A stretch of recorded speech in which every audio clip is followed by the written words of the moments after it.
refuses d'être corrompu, alors tu n'auras rien.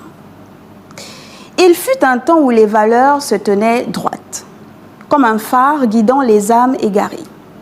L'intégrité était un serment silencieux, une promesse faite à soi-même de marcher droit, coûte que coûte, même au milieu des tempêtes.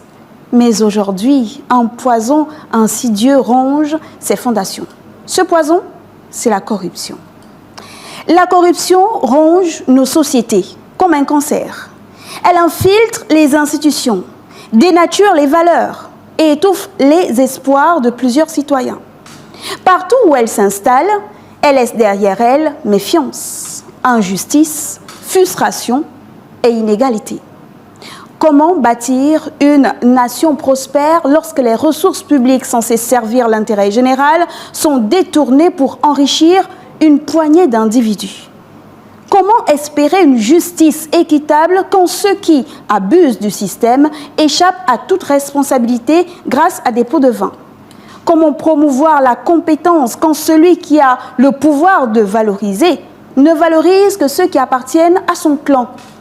La corruption, dans toutes ses formes, détruit le pacte social et mine les fondements même de la gouvernance, c'est-à-dire la transparence, la responsabilité et la confiance entre les citoyens et les dirigeants.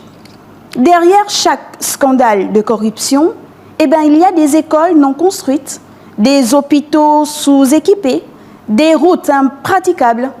Derrière chaque acte de détournement, il y a une mère qui pleure son enfant faute de soins, un étudiant dont l'avenir est compromis, une communauté entière privée de dignité.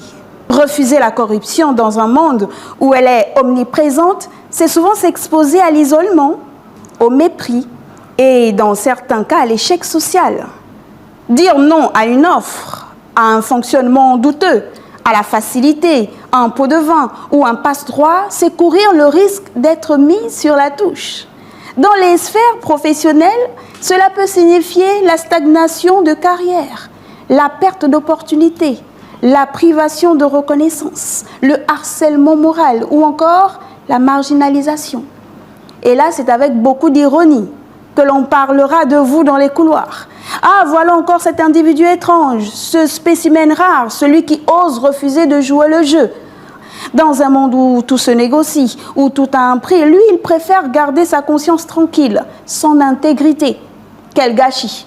À quoi ça sert une conscience de nos jours, franchement?